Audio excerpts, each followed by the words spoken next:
Today we're going to talk about perspective, and I want you to think about a landscape that you would see on your vacation that you're taking this week for our virtual vacation class. And I, if you've been following along, decided I wanted to go to Peru.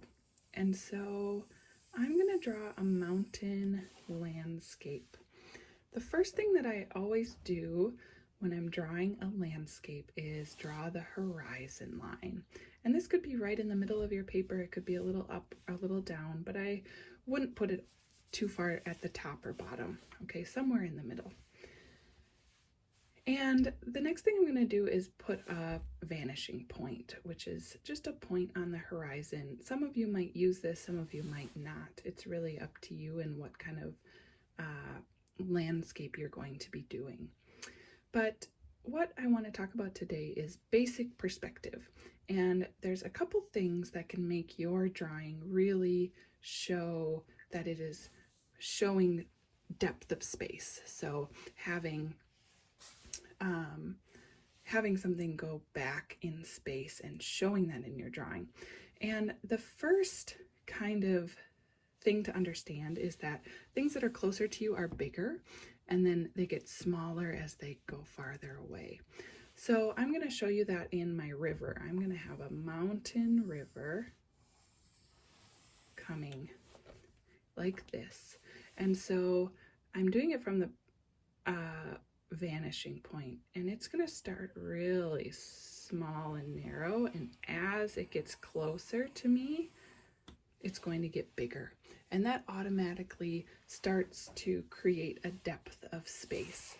So I can think about that doing like throughout my drawing. So in my drawing, I'm drawing my adventure, right? So I want to go camping.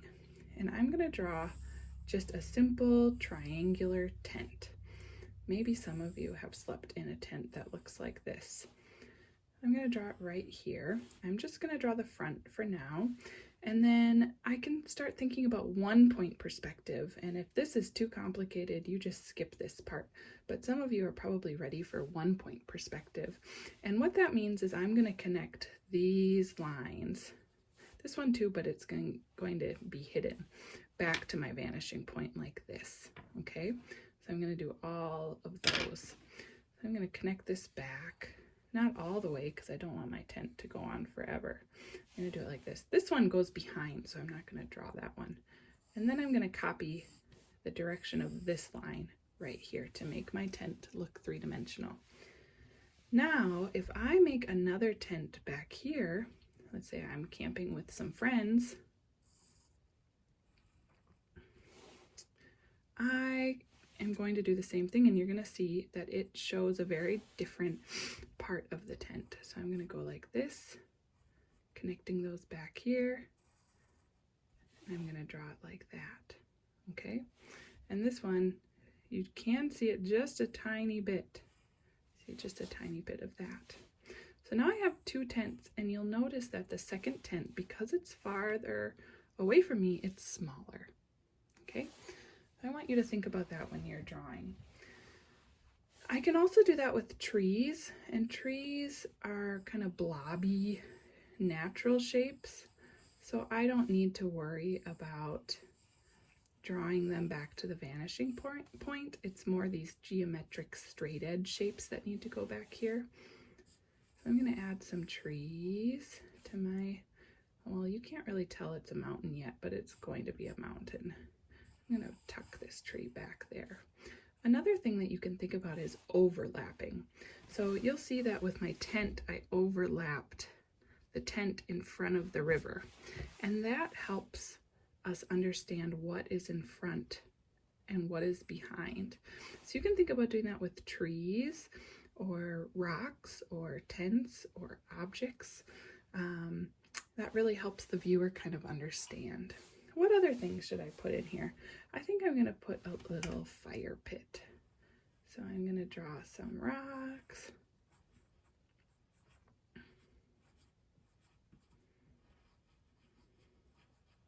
There's my fire. I'm going to draw some, have you ever been to the mountains and seen how there's kind of boulders or bigger rocks in the river? I'm going to add some of those. And you'll notice that they get smaller as I go back. Okay.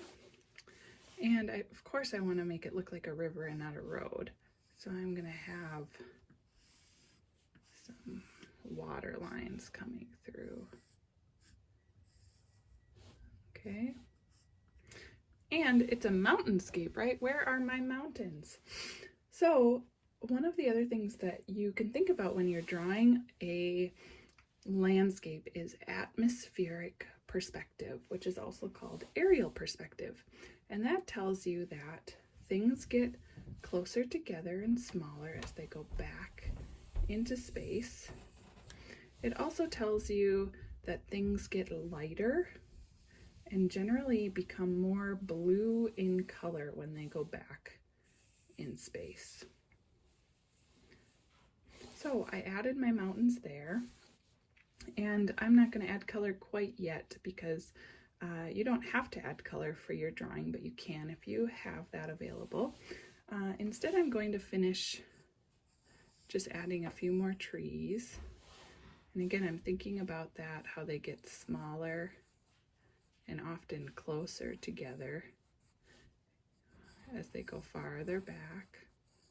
Okay, and maybe I'll add a big rock. So that is a little lesson on perspective in landscape, and I will finish this drawing and you can see how it turns out.